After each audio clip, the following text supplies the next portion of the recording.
Estamos começando mais um RF Debate. Hoje o nosso tema é violência contra a mulher. Apesar dos avanços nas leis e no debate público, os números de casos continuam alarmantes. Quais caminhos que ainda faltam para ser trilhados para que esse cenário mude de vez? Para conversar comigo sobre esse tema, a jornalista Ana Paula Rosa participa hoje aqui no estúdio. Bem-vinda, Ana. Olá, Noêmia. Primeiramente, obrigada pelo convite. É um assunto extremamente importante, até porque a gente percebe, realmente, os números são avassaladores e também as mulheres precisam saber como que elas podem fazer para denunciar e se a rede de apoio pode ajudar neste contexto todo. Então, é muito importante esse debate. E para falar do aspecto jurídico, recebemos a advogada que é especializada em direito da família, a doutora Helena Ascar. Bem-vinda, doutora. Oi, boa tarde, Noêmia. Boa tarde, Ana. Obrigada pelo convite. É um prazer estar aqui com vocês hoje. Doutora, todos os dias nós noticiamos um caso de violência contra a mulher. Dentro da Lei Maria da Penha, quais os tipos de violência que se enquadram para que as pessoas que estejam assistindo em casa possam entender? A gente fala muito disso, inclusive a Ana Paula, é uma especialidade da Ana falar sobre esses aspectos, mas eu gostaria que a senhora, que é uma profissional da lei, pudesse dizer para a gente os tipos de violência doméstica que se enquadram na Lei Maria da Penha. Certo, Noêmia. Noêmia, antes de tipificar as violências previstas na Lei Maria da Penha, eu acho importante a gente entender o que é caracterizado como violência doméstica. Muitas pessoas acreditam que a violência doméstica é apenas a violência entre marido e mulher. Mas não, essa violência ela é caracterizada quando está num núcleo familiar, podendo ocorrer entre familiares como pais, tios, filhos, ou pessoas que só possuem uma relação de afeto com essa vítima, não precisando coabitar, não precisando ser casados, sendo apenas namorados ou companheiros.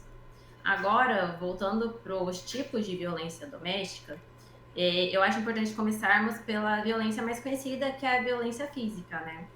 A violência física já é conhecida por algumas pessoas, que são as agressões físicas contra essa mulher, mas é importante entender que essas agressões, elas não vão ser caracterizadas como violência física apenas quando ela deixa marcas, quando essa mulher ou essa vítima sai machucada dessa agressão.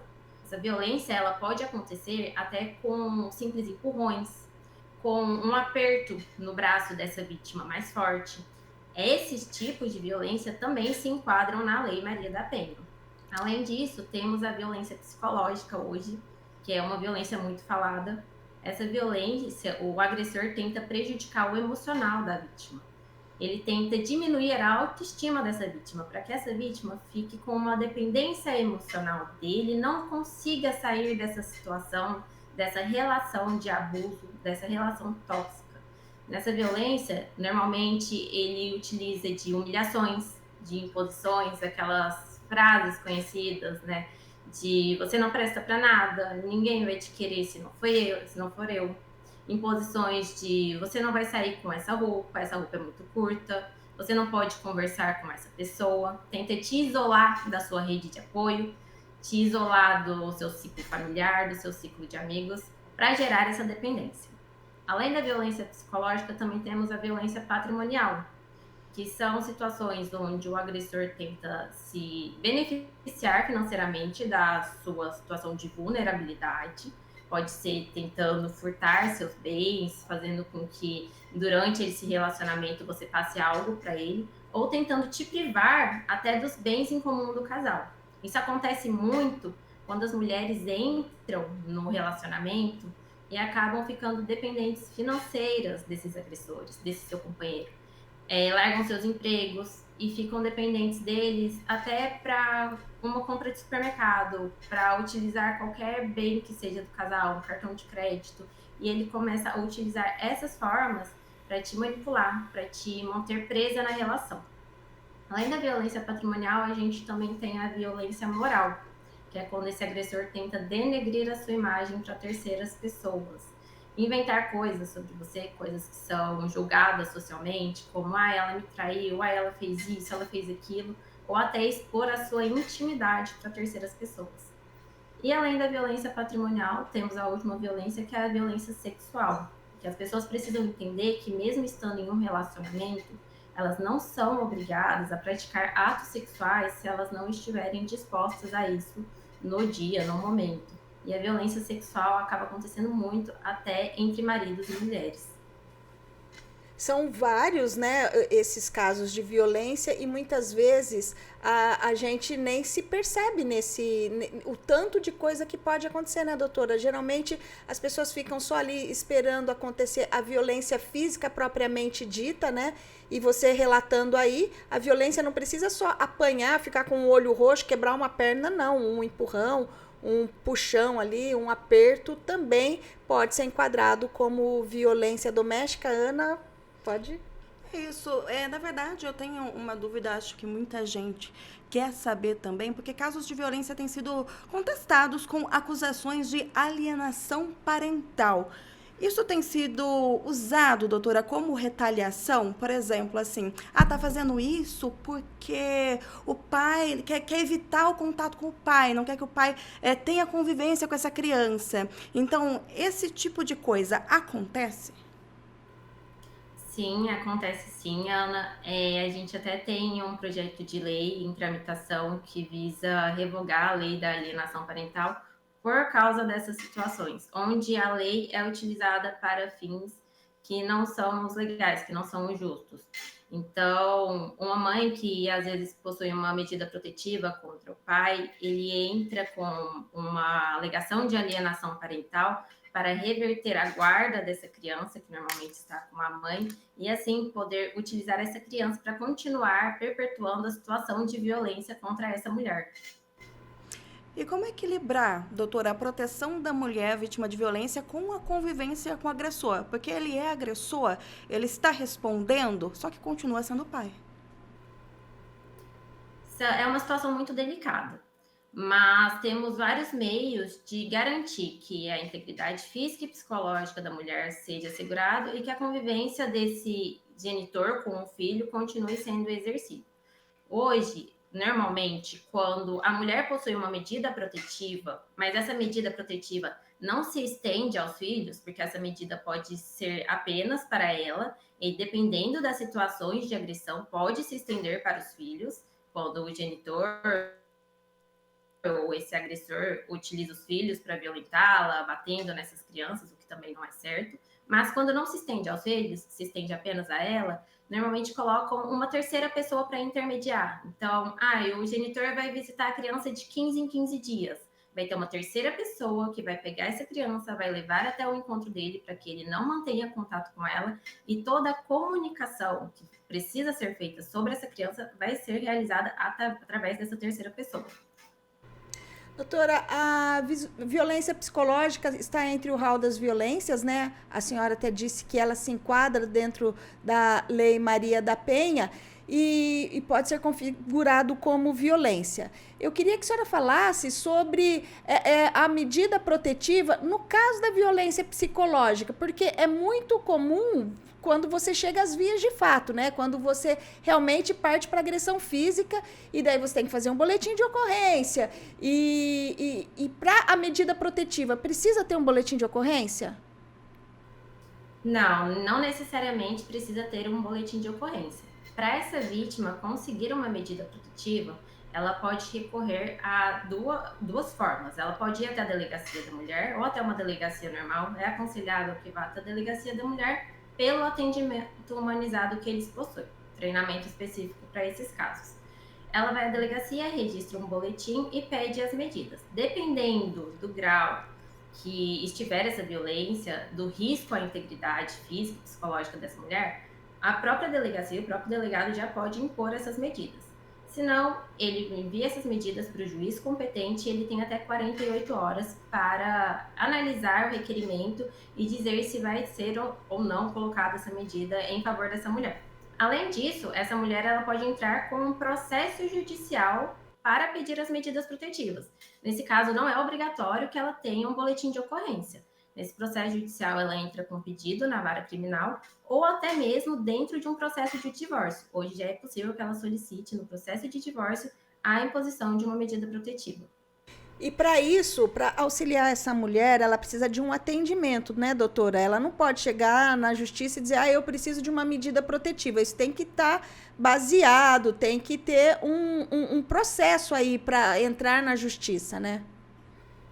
Sim, para entrar com um processo judicial, ela vai precisar de auxílio jurídico. Agora, para ir até a delegacia, ela não precisa estar acompanhada de advogado, de outras pessoas, ela pode ir sozinha.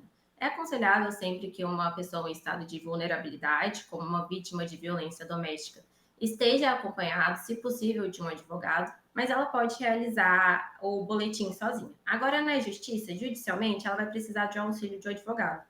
Esse advogado ou ela pode contratar de forma particular ou recorrer à defensoria pública ou às comunidades que possuem centros comunitários de atendimento à mulher. Só para completar essa minha pergunta, doutora, eu estava falando da violência psicológica, né? Porque quando é agressivo, quando você recebe uma agressão, é fácil você ir lá mostrar, olha, eu fiquei roxa, eu fiquei machucada. Mas na violência psicológica, não tem como provar. Como que a mulher prova isso? Como que ela denuncia? Então, Noêmia, para início de conversa, a violência ela não precisa de provas para ser concedida a medida protetiva de início. Ela pode apenas com a palavra dela, apenas com as alegações, que hoje a palavra da vítima tem um poder muito grande no âmbito da violência doméstica, conseguir as medidas protetivas. Agora, se for instaurado um processo criminal, aí sim, vai ser feita uma análise de provas, provavelmente vai ser feito depoimento, em caso de agressão, um exame de corpo de delito, já são outras situações. Mas para a medida protetiva, apenas a palavra dela já basta. Doutora, a gente vive um contexto hoje que realmente notícias relacionadas à agressão contra a mulher, infelizmente, se tornaram bastante comuns. Só que mesmo sendo tão comum, a maioria das mulheres ainda se silencia. Por medo, por o que a gente conversou aí, também da questão do pai, da alienação parental. A mulher sempre está colocada ali num contexto por uma pessoa ou outra como errada. Então, muitas vezes ela se silencia. Essa mulher, ela tem que denunciar, porque a senhora disse, a voz da mulher é muito importante. Mas e se ela escolhe ficar em silêncio? Outras pessoas podem denunciar por ela? Sim, pode ser feito denúncias anônimas, vai ser averiguado, mas o aconselhável é sempre tentar conversar com essa vítima antes. Porque quando uma terceira pessoa, às vezes, tenta fazer a denúncia e essa vítima escolhe continuar no lar, falar que não está acontecendo, ela pode sofrer um risco ainda maior ali dentro. Então, de início, tente conversar com a vítima, não julgue. Que a gente sempre fala para a rede de apoio é não julgar, ouvir, tentar conversar, deixar ela se abrir, ela desabafar. Depois disso, se nada der certo e ver que realmente está em uma situação insustentável, está colocando em risco a vida dessa vítima, pode sim ser realizada uma denúncia anônima. Doutora Ana, a gente vai para um rápido intervalo e daqui a pouquinho a gente volta falando sobre a violência contra a mulher. Quais os caminhos que a mulher pode ter? Como que a rede de apoio pode ajudar? A gente volta daqui a pouquinho. Já estamos de volta com o RF Debate. O assunto de hoje é violência contra a mulher. Participam comigo a jornalista Ana Paula Rosa e a advogada especialista em direito da família, Helena Askar. A gente falava no bloco anterior sobre os tipos de violência que se enquadram dentro da Lei Maria da Penha, como que a mulher pode fazer para denunciar quando ela está se sentindo ameaçada, como a rede de apoio pode ajudar nesse caso. Agora a gente volta, doutora, e eu queria, a primeira pergunta desse bloco, falar com a senhora. A senhora já meio que adiantou como a questão da alienação parental, mas se a mulher ela tem filhos com o agressor, a Ana Paula até perguntava no bloco anterior, como que faz no caso da mulher ter medo de denunciar o agressor? Como que a justiça atua nesse caso se a mulher tem filho e ela é uma vítima de agressão? Olha, Noêmia, temos várias situações onde a justiça vai tentar preservar a integridade física e psicológica dessa vítima de agressão, dessa vítima de violência doméstica. Quando ela tem filhos com esse agressor, ela pode procurar auxílio jurídico para entrar com processo judicial e tudo vai ficar definido de acordo com a lei. As visitas desse agressor com o filho, como a gente falou, pode ser intermediada por terceiras pessoas. Ela não precisa continuar tendo contato com o agressor. A pensão alimentícia vai ser definida judicialmente, então ela também não vai ficar dependendo desse agressor depositar a pensão quando ele quiser, quando ele não quiser, utilizando isso para perpetuar a violência.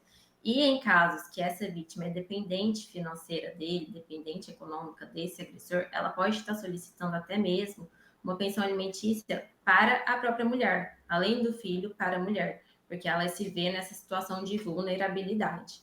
Então, por mais que seja difícil passar por essa situação em prol das crianças, é muito melhor ela estar resguardando a sua integridade física e pensando que isso vai ser o melhor para os seus filhos também. Doutora, tem atendimento gratuito em relação a esse tipo de situação? Por exemplo, a mulher que, eu não tenho dinheiro para contratar um advogado, ela consegue ali, por meios públicos, resolver essa situação?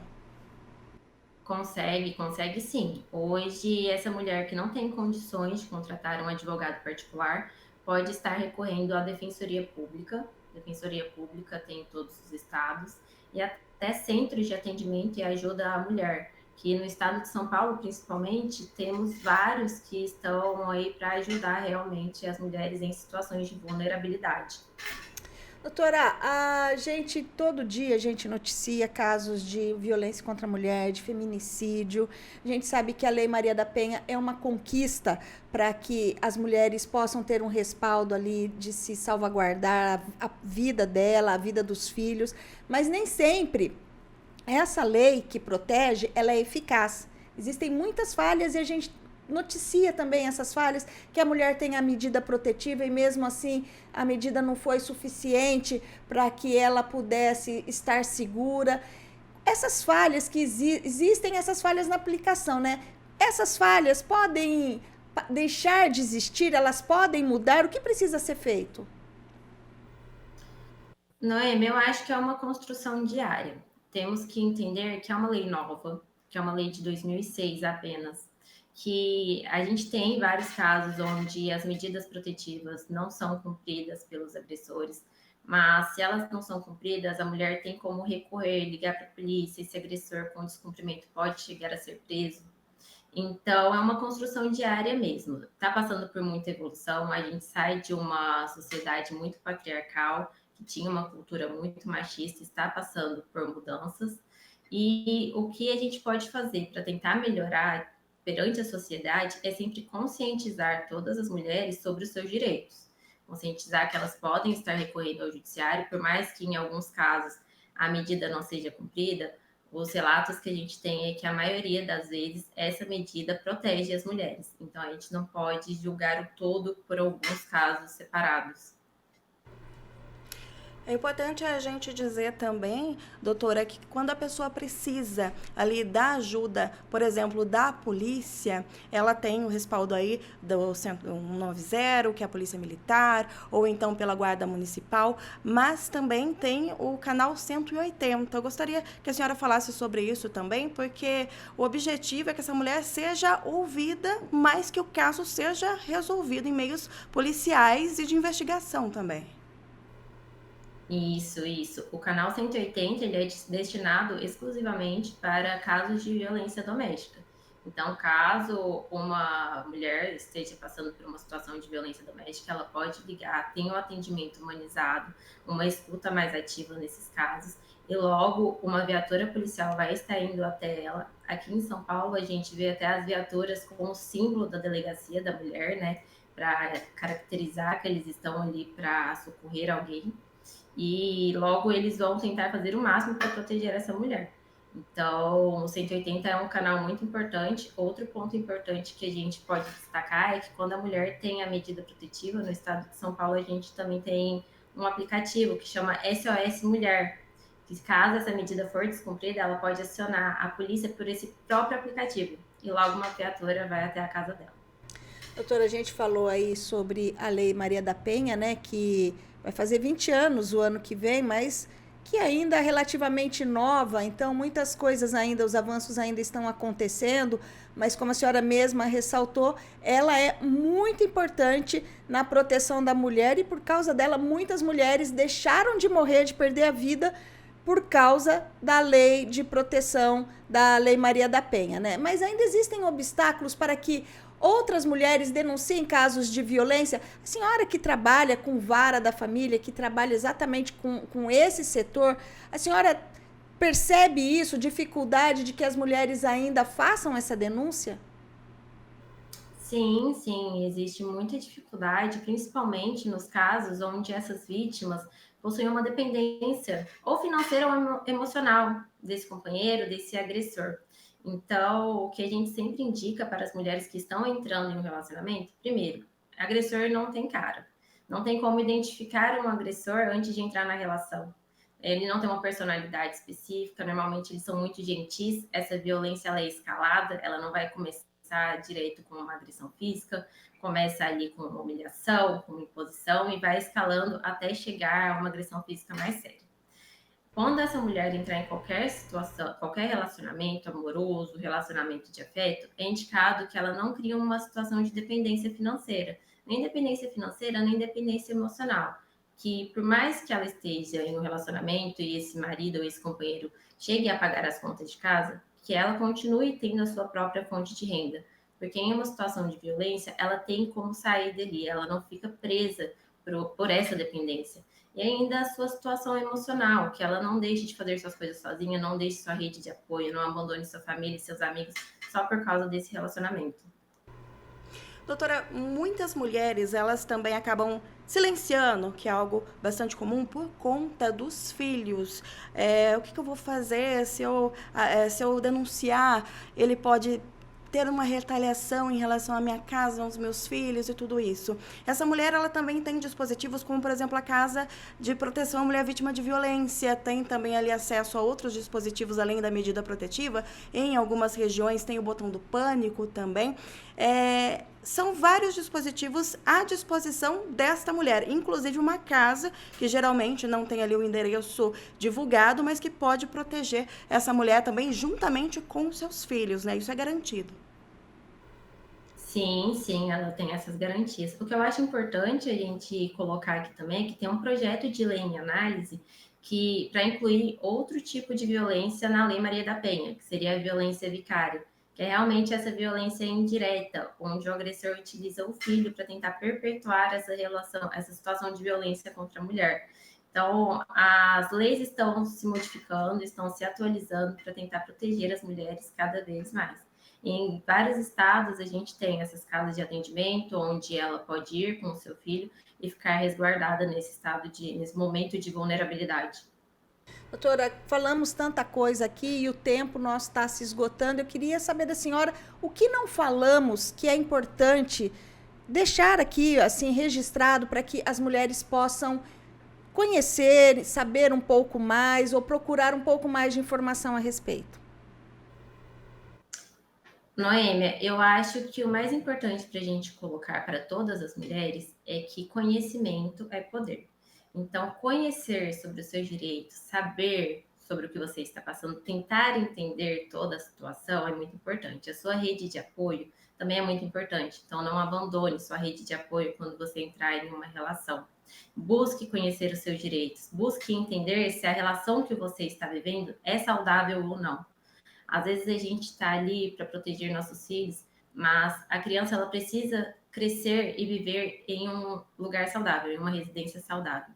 Uma relação de abuso, uma relação de agressão não é bom nem para a mulher, nem para o homem, nem para as crianças. Tá certo, doutora. Eu agradeço muito a sua participação aqui com a gente no RF Debate de hoje, falando sobre agressão contra a mulher. É muito importante esse debate. Eu acho que a gente precisa sempre que possível estar trazendo o debate para a gente trazer essa informação para as mulheres, né? Eu agradeço a sua participação, doutora Helena Askar. Obrigada, gente. Tenha uma boa tarde. Ana Paula Rosa, obrigada pela sua participação.